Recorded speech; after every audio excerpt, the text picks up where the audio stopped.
Yan po ang mga kalingap, update po tayo kay Nanay Clarita kasi October 4 daw yung operation niya at andito na po siya. Nay, kamusta Nay? At ano Nay?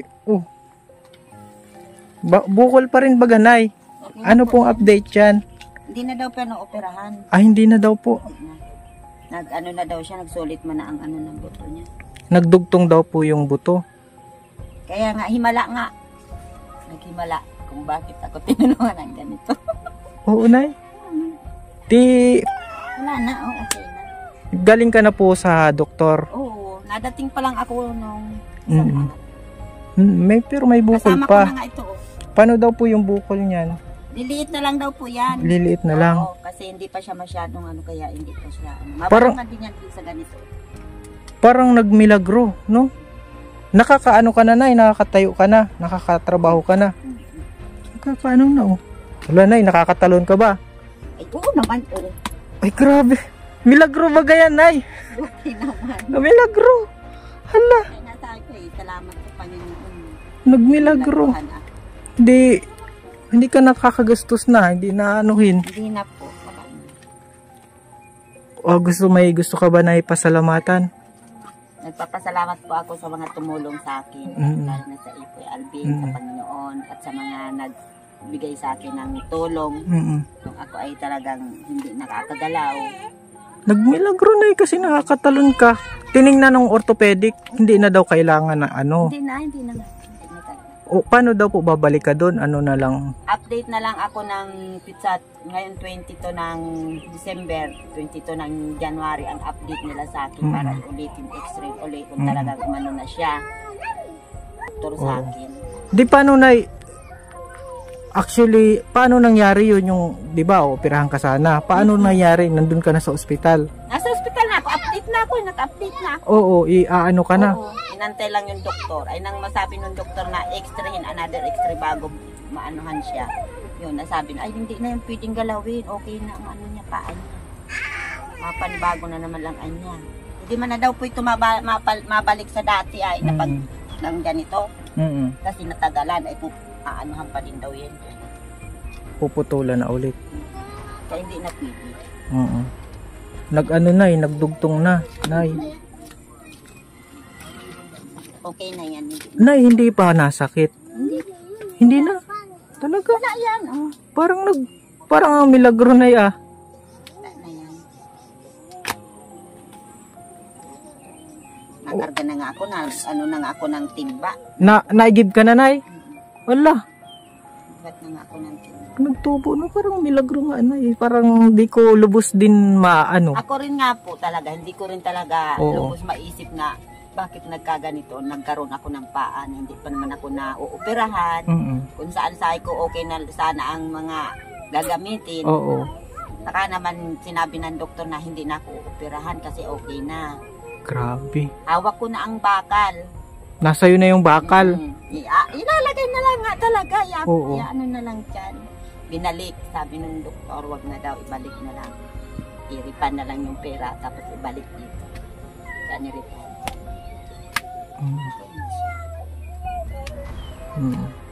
Sabi ng doktor sa akin kasi kung gustuhin mo man operahan yan, wala ka naman na rin magagawa. Kasi hindi na rin kami mag-ano yun. Kasi kami man ang maapektuhan dyan. Kasi okay ka naman nakakalakad ka naman Wala naman problema ang ng x-ray mo. Na x-ray.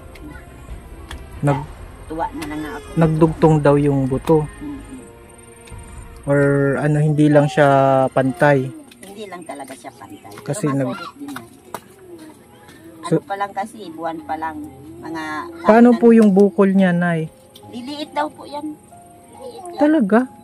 Sayang, Nay, nasaan yung x-ray nyo? Hindi ba pwede? Ay, po dun sa kanila. Hindi naman na sa akin kasi binalik. po kasi yun habang nakasalang ka doon, nakikita na nila sa inyo. Ibinalik na lang, Nay. Okay. Wala na Anong po yun? Dati hindi ako nakakatayo. Wala akong talaga. Kaya pala hindi na masakit kasi nagdugtong na.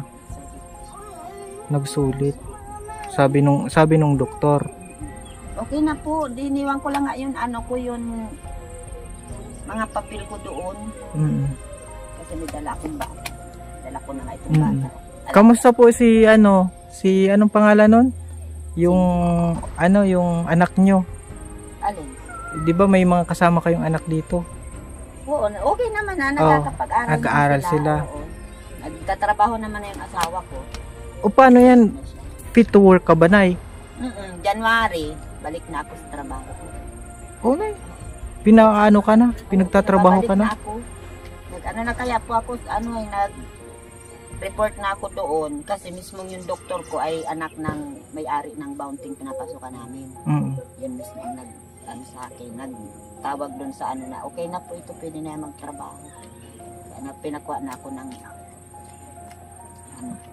doctor certificate. Bounty? Ano pong ginagawa nyo doon? Pagkatay ng mga manok. Ay, para katay ka pala, Nay. Oo, kaya delikadong may na lilipad-lipad ditong manok. Baka katayin mo. Joke lang. So, naman yun? Joke lang, Nay. Joke lang po. Yung pampatawa lang. Talagang maligaya ka na ngayon, Nay. Oo, makakabalik na ako sa trabaho. Ay di ako naman ang tuloy na nila. Wala na silang iisipin. Ang pag-ispila na lang nila naman ang isipin. Ilang buwan mo na lang. January, December, November o January, balik na ako.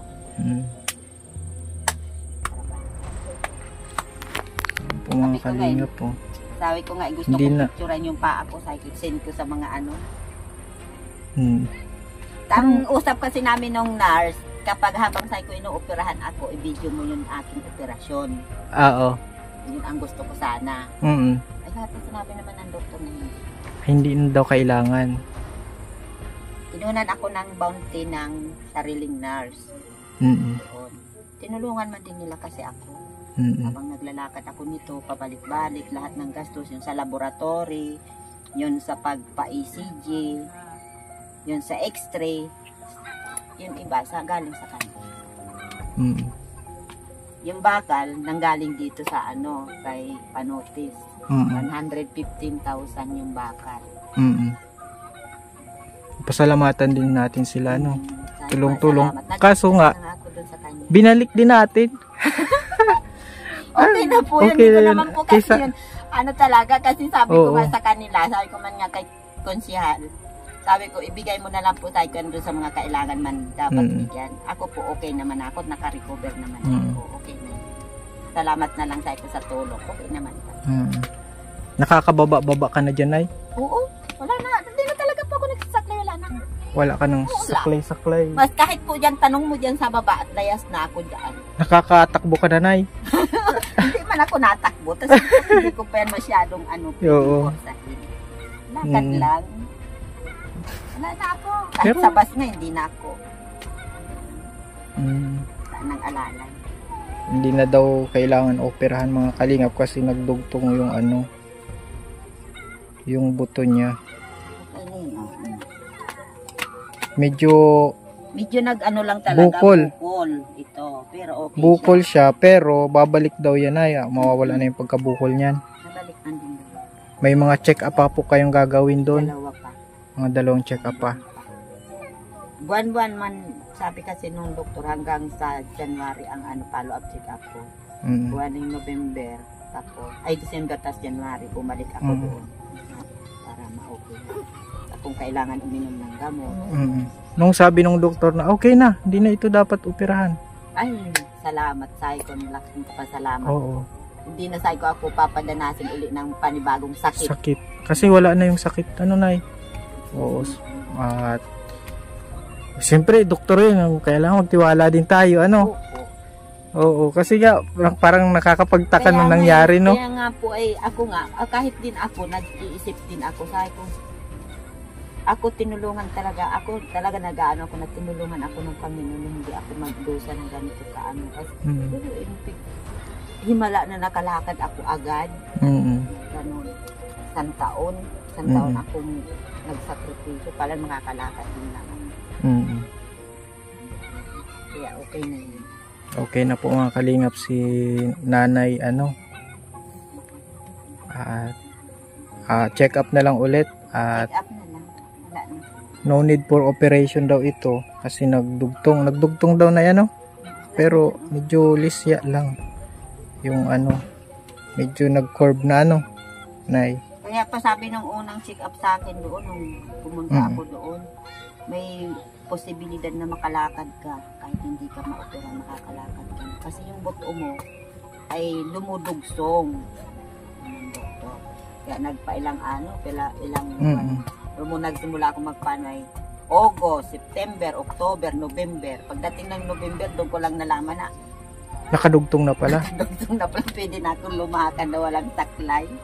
Grabe, milagro talaga na yan, no? Sabi ko ay marami, siguro sa ko maraming nagdasal na madugsong na, maraming nagdasal. Oo, isa din tayo sa nag-pray dyan na yan. Kaya talagang sabi ko, salamat, malaking pasalamat ko sa mga tumulong sa akin. Hindi, sige Nay, at masaya na kami.